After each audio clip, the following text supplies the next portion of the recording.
Amsterdam is a city of style, culture and flair. And at its heart lies Ajax, a football club built upon the same principles. And at the very heart of Ajax, and to be honest football, lies the figure of Johan Cruyff, a man who found out that playing football his way would bring him success and immortality. To sum up Cruyff, it's simple.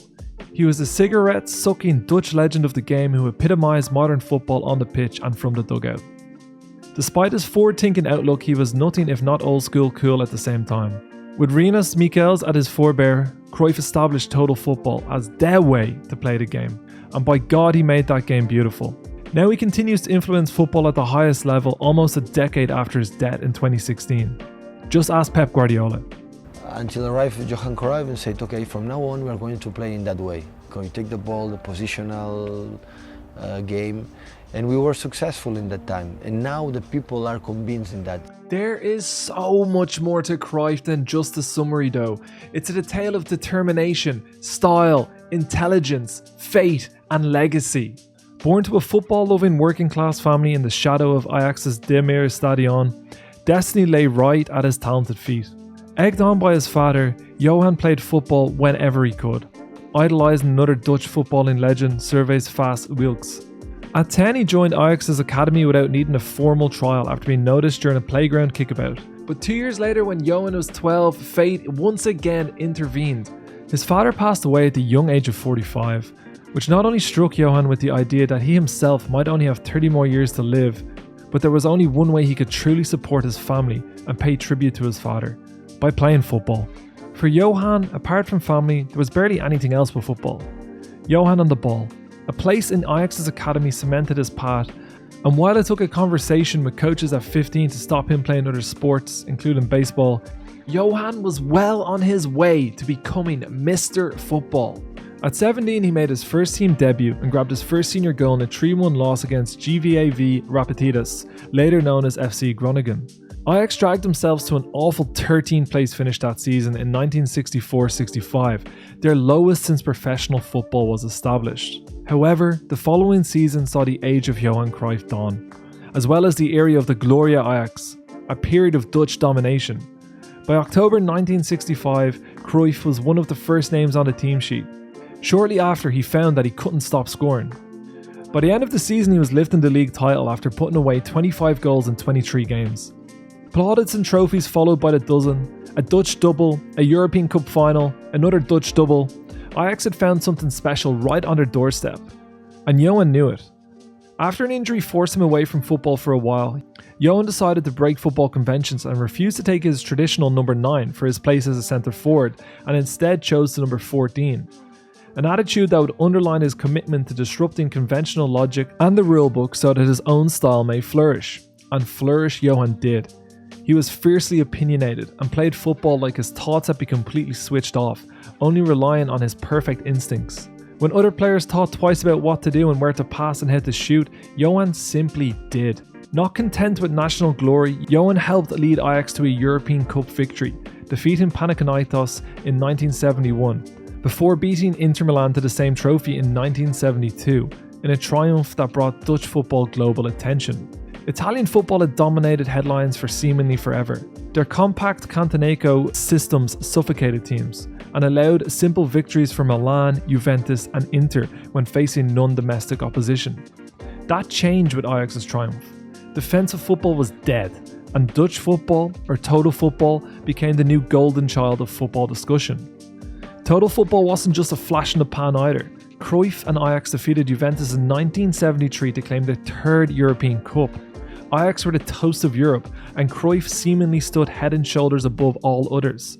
By 1973, he had claimed both the Ballon d'Or and the Dutch Footballer of the Year award twice. After that 1973 victory, and when Ajax cemented in legend, Cruyff left his home of Amsterdam and perhaps found his true home in Catalonia in the new camp of Barcelona. Barcelona bought him for a then world record fee of about $2 million. And in 5 years at Barcelona he again dominated, but more so by the cultural impact than his magnificent ability. He chose a name of the patron saint of Catalonia for his newborn son, Jordi. He helped Barcelona win their first La Liga title in over a decade, pasting rivals Real Madrid 5-0 in the process. Fans took to the streets to celebrate Barcelona and Cruyff. Like in Amsterdam, Johan found a place where his style could only grow his legend and bring up everyone around him. His goals, including a legendary strike against Atletico Madrid, are immortalised in memory. Cruyff's career in the brilliant orange of the Netherlands barely needs an introduction, and rarely has a player defined himself as well at international level as at club level, but Johan made this his team. He wore a customised jersey that differed from the Adidas strip provided. They never lost a game when Cruyff scored. Cruyff lauded on and on about his footballing principles, ensuring teammates soaked in his words. There's almost no need to mention his genius Cruyff turn, a skill that was less about excitement or embarrassing opposition than it was about simply getting the ball away from opponents. It was perfect Cruyff, and a popular move that is almost in constant use in the modern era. With the number 14 on his back, Cruyff showed off his football skills and principles to the entire world at the 1974 World Cup, his only World Cup. They would take the name of the Dutch Masters after the tournament, and for good reason. The Netherlands perplexed opposition with their teamwork, passing and movement, with Cruyff at the centre of it all, and with Rinus Michels managing. With ease they put Sweden, Bulgaria, Uruguay, East Germany, Argentina and Brazil away before a final with Franz Beckenbauer's led West Germany. In a match defined by penalties both given and not, the Dutch Masters couldn't find a way past the West Germany team building their own legend. While the Netherlands took the lead with a Johan Neeskens penalty, it wasn't long before Paul Brittner dispatched one for West Germany. Before the first half ended, Gerard Muller gave them the lead, and the match would end 2-1. Despite that, the Netherlands' performance before the eyes of the world captured hearts and importantly minds. Cruyff and Michels could claim an intellectual victory. In 1978, the Dutch suffered another World Cup final defeat, this time to Argentina. And while Cruyff didn't play one single game for the Netherlands in the tournament, he still came to define it. It took around 30 years for Cruyff to come out with the dark truth as to why he missed the 78 World Cup. Speculation thrived over Cruyff's reasons. He and his beloved family were at the centre of an attempted kidnapping attempt mere months before the tournament. Criminals entered his Barcelona home and tied him and his family up at gunpoint. Thankfully, Cruyff and his family escaped, but the after effects changed his look. Always family first, Cruyff went 2 extra steps and put football behind him for a short while to be there for his loved ones. To play a World Cup, you have to be 200%, said Cruyff. There are moments when there are other values in life. Dutch fans believe that if Cruyff had played, they would have won that World Cup, but that is fairly unimportant when considering his reasons. Cruyff wanted to feel safe, and more importantly, he wanted his family to feel safe as well. After all, it's what they deserved after a glittering playing career thus far. Johan came, saw and conquered, and while his playing career continued to bear fruit, including stints overseas in the US for Washington Commanders and an eventful return to Ajax before a contract spat made him sign for bitter rivals Feyenoord, Cruyff's career as a manager would help him define his golden legacy. Following right behind his mentor Rinus Michels, Cruyff took the manager's position at Ajax and built his system around a total football philosophy. He wanted technique and flair across the pitch, and his style helped build another golden generation of Dutch footballers including Dennis Bergkamp, Marco van Basten and Frank Rijkaard amongst countless others. While the Dutch league evaded Cruyff the manager, he still secured 2 Dutch Cups and a bit of European glory with the Cup Winners' Cup victory over East Germany Lokomotiv Leipzig in 1987. The following year, Barcelona and destiny came calling once more. With total football in mind, he remodeled the club around his own philosophies and thoughts. As a great club, albeit one heavily in debt and verging into crisis, Barcelona gave Cruyff time and would soon reap the rewards. I know the club, and I don't want history to repeat itself. If we want things to change, we must change history, were the simple words following his arrival. And would set in motion Barcelona's domination.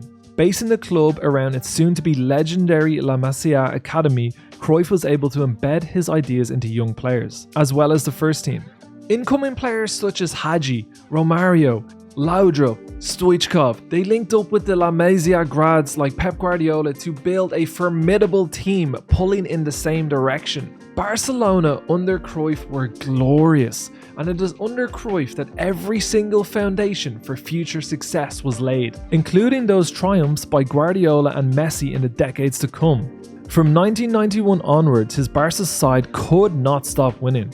They claimed 4 straight La Liga titles, a Copa del Rey in 1990, the Cup Winners' Cup in 1989, the Spanish Super Cup in 91, 92 and 94, as well as both the European Cup and the European Super Cup in 1992. For that European Cup triumph, Cruyff's last instruction was the one that defined his legacy. It was simple: go out and enjoy it. And that was Cruyff all over. He wanted to win, and win beautifully, so Barcelona did. Sadly, he was not invincible. A big fan of tobacco, Cruyff was an intensely heavy smoker, leading to an emergency bypass operation in 1991.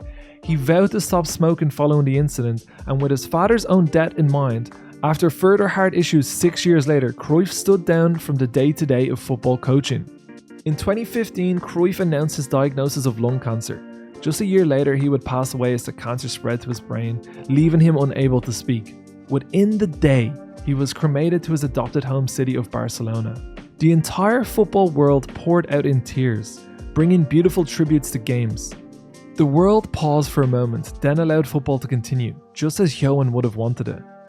Cruyff didn't truly leave us though, because total football did not go away at all. Whilst it was made popular by the brilliant Rinus Michels and perfected by Cruyff, it wasn't truly created by the pair. It's owed in its early roots to the simplicity of beautiful football. The passing and movement of Victorian-era Scottish teams, Jimmy Hogan's European forays into Hungary and beyond, Puska's magical Megars. There's plenty more to the origin of the style than Michels and Cruyff. However, they took it to the next level and cemented it as the one true footballing philosophy and the parent of modern football. Michels and Cruyff wanted space, time and perfection to distill into technique. Cruyff himself was fluid on the pitch, and thus was his philosophy of total football. Sure, passing and quick movement was at its heart, but Cruyff believed that the brain was more important than anything else, even your legs. You play football with your head, and your legs are there to help you. If you don't use your head, using your feet won't be sufficient. Why does a player have to chase the ball? Because he started running too late. You have to pay attention, use your brain and find the right position. If you get to the ball late, it means you chose the wrong position.